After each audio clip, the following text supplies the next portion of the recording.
This will demonstrate CAD-ASCII software's export to XML for use in ASCII bond wire machines. We have our drawing open, and the drawing contains lines that represent bond wires. And the goal is to assign these wires a sequence number and a type, and also set the reference points in the design so they'll be included in the XML file. So we'll start by setting our bond wire sequence numbers. We'll get a floating dialog box on the screen here.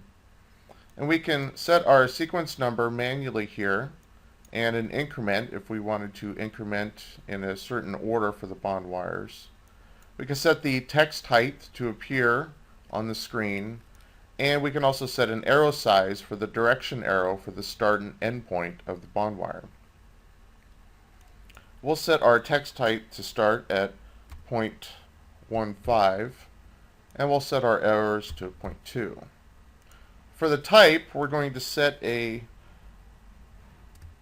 bond type to be assigned to each one of these lines or bond wires. We'll use some names like HYB and LTCC, for example. So we'll pick on the first one, HYB, and if we zoom into the drawing, we can see that there's a prompt on the command line here that says select a bond wire, fence, or reverse. I can pick a bond wire, and you can see that as I start picking one of these, it now gets a direction arrow and a number, and the sequence number is also changing in the dialog box in real time. So you can pick these numbers, bond wires. You can also type F and enter to fence, to cross wires multiple at times. You can type F and go in this direction. And we can also do the entire drawing just by fencing all these selections.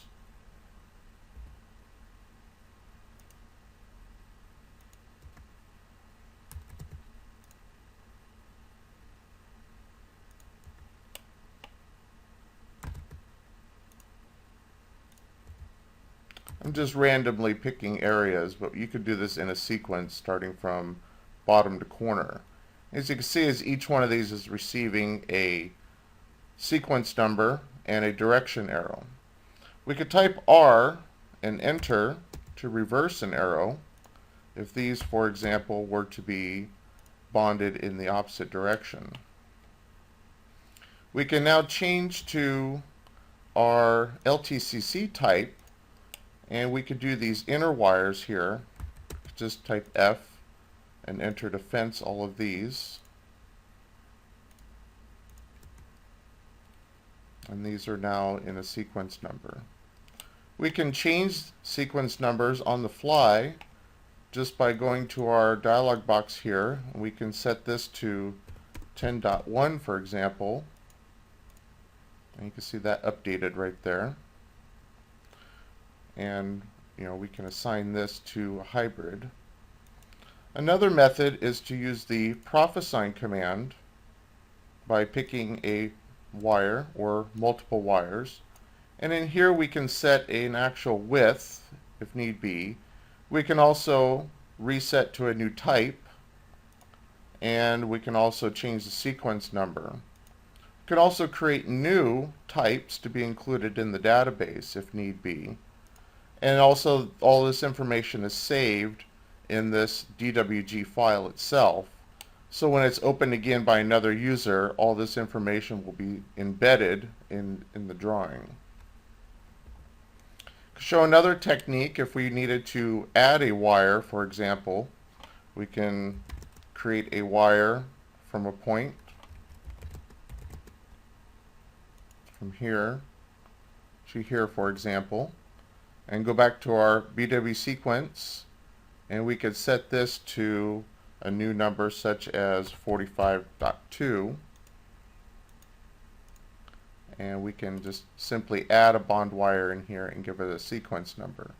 You could reset all of these sequence numbers again in BW sequence by setting the number and refencing all the lines in the drawing, and then you can reset all those numbers quickly and easily. The next technique, now that we have all of our bond wires assigned, is now we can create a bond reference. So we'll use the bond ref command, and we'll get this dialog box here, and we'll create a standalone bond wire reference block. So for this one, it's asking us to pick our first corner, and I'm going to use object snap intersection, and I'm going to use this artwork that's already in the drawing, and this will be our substrate.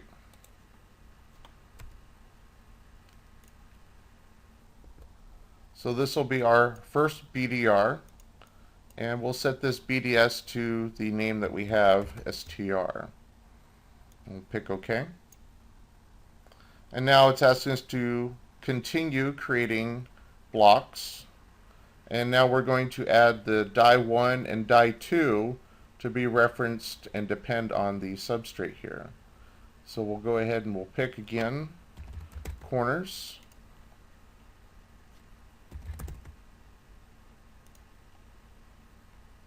Set reference points.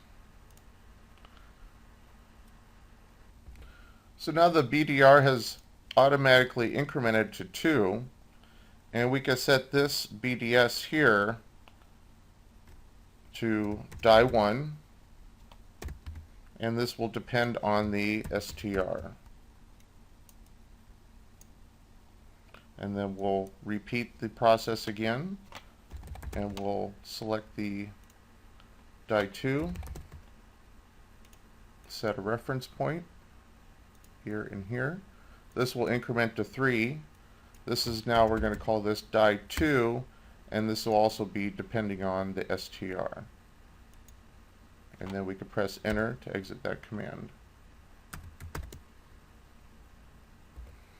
Now that we've created our bond reference system and blocks for the substrate to die, die to substrate, and we've assigned all of the wires to sequence numbers, and they also have been assigned a type.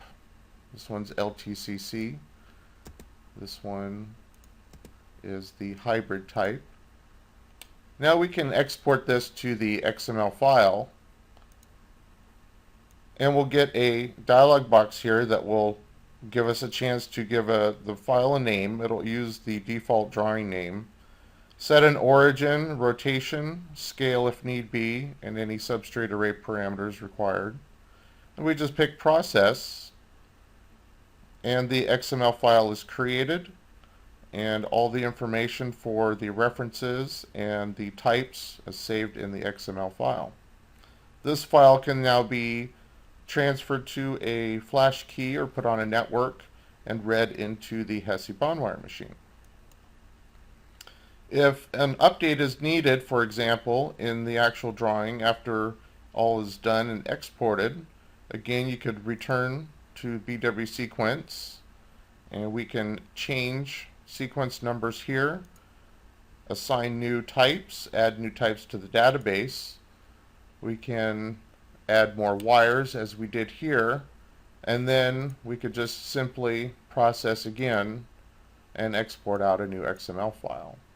And again, all the parameters are saved in the DWG file. Once this is saved and opened again, all of this information is there and stored in the drawing database. So it can easily be modified, changed, and then just quickly export the XML once again. That concludes this demonstration.